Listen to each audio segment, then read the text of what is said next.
there was a split in the U.S. military and the government. The elite, the world rulers, controlled the military, and they had made the deal with the Greys and were allowing the kidnapping and other things to go on. When certain other members of the military and the NSA, they found out about the extent of it and how bad it was, they planned this mission. They knew that they were going to get one strike at it, and most of them their heads would probably roll afterwards, and most of them did. Under secret presidential orders signed by Jimmy Carter, the NSA's Department Z, the newly established Delta Force, an especially hand-picked group of Air Force, SOC, Navy SEAL, and Army Rangers, were organized for a mission so secret that not even command officers were told what it was until the night of the attack. The only attack team leaders who knew what this would be about were men involved in the NSA Department Z, who had been involved with the fight for years. As the attack began on the Dulce base, as Cat 1 and Cat 2 came in on cargo tube trains several levels underground, Cat 4 was going to hit with a SEAL team coming through a water intake, as the main group had a small support hatch that would allow them to open another hatch to allow the SEAL team in. The human forces had to quickly find out where every base was that might react to an attack on Dulce, and how long it would take before they may send rescue forces. Said everything, however, revolved around the success of Cat 3's attack in the main landing port, as they had to remove the main security control room and the Sonics weaponry system that was controlled from there. It came racing in over the Badlands, and it said 5 miles behind it was the main assault force being flown in heavy Air Force helicopters. The timing had to be perfect, hanging on the timely arrival of a large disc-like vehicle that was a known and expected cargo shuttle from space. Blanketing holographic projectors were turned off, and the entry glass doors were opened for the landing shuttle. Flew right in with the disc almost on top of it and started firing. At the same time, troops were coming in from the transport tubes and the different water supply vents, air vents, things like that. The main control room was taken over. Hoovering, the X-22 continued to use its rockets and guns to racket enemy weapons in the port area. As the men of the Cat 3 were now taking heavy weapons fire from a number of directions in the landing port, they had disabled the main weapons pod and the sonic systems for the whole facility, allowing the other teams to attack from the different directions and locations. An alien security team had managed to close the main doors into the central hub. First, 2 men who attempted to get explosives close enough to damage the huge door were cut down by enemy fire. Taking heavy damage, the X-22 rolled forward and from less than 40 yards fired the remaining rockets. The resulting explosion blew the doors open and killed anybody on the other side for 100 feet. It says Mark Richards was forced to shut down the X-22 because the engines were overheating.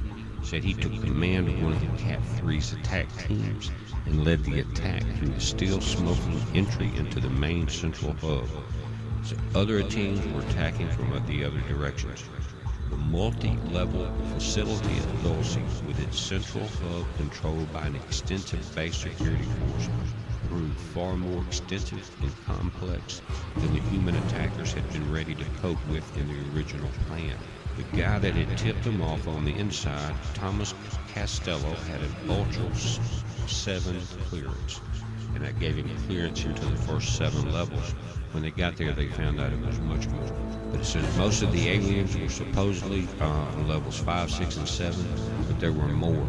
There were also more vast network of shuttle connections under the ground than expected, extending into a global network that had not been recorded, providing escape routes and entry ports for rapidly deployed additional security forces that had not been expected.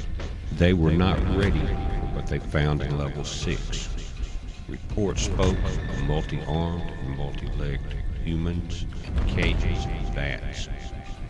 Humanoid, like creatures as tall as 7 feet. It says the aliens had learned a great deal about genetics, both useful and frightening, and most of it had been learned at the cost of human suffering and lives. Captain Leather's flight reached level 7 first, blowing the main hub entrance open and neutralizing the security force with extreme prejudice in less than 45 seconds. On entering the security station, they realized the extent of the facility for the first time. What they did, they came into the control room, and it was like a studio with multiple monitors.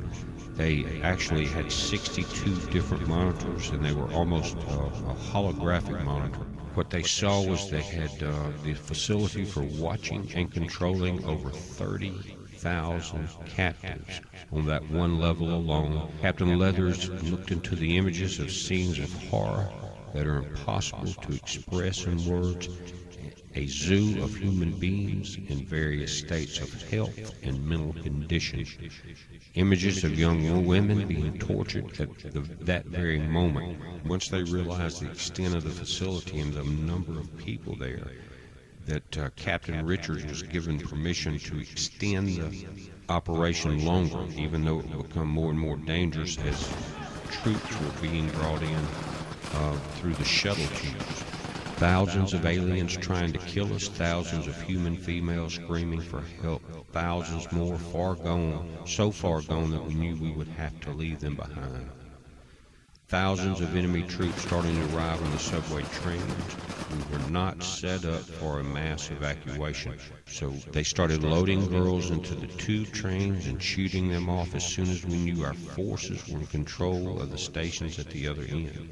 Says we blew 2 air shafts wide open so 2 squads could get girls out that way into the fresh air where hopefully our people could pick them up. Says Cat 4 took a beating as they fought to keep reinforcements from entering the main sub-tube station. There's no doubt that in his mind he said that we stayed in the facility too long, but at the time it was very hard to leave these poor women behind. You knew that everyone you failed to send out in front of you was going to die, and soon. Said exactly 1 hour after the X-22 had first attacked the main port entry, they were given the orders for a full recall. Obviously, they had taken some of these alien craft and did a reverse engineering as they captured them, shot it down, or were given the technology, whatever. But it says David Griggs and R.E. McNair had by then managed to get 2 alien craft airborne, 1 disc craft and 1 of the highly advanced Triangle fighter craft. It said now at this point they were running for Area 51 when they escaped here. It said the human attack teams were now withdrawing behind walls of smoke and set explosions.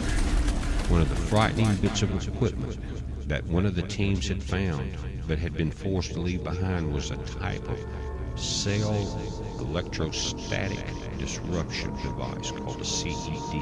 It's a weapon that could be set to disrupt the cells of a living creature at a subatomic level. To make sure that there would be no survivors left in the facility, the device was set by the MAT technicians to go off shortly after the full withdrawal of the attack teams.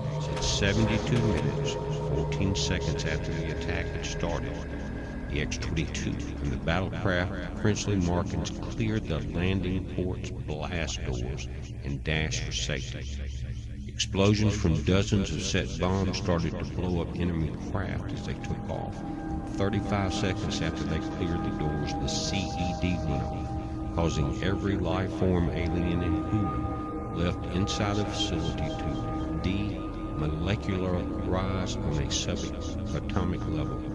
Only a few in the heavily shielded lowest shelter level survived. The human female survivors were taken to several top-secret military bases where they were deprogrammed and rehabilitated so they could be slowly farmed back into society with no memory of what they had suffered.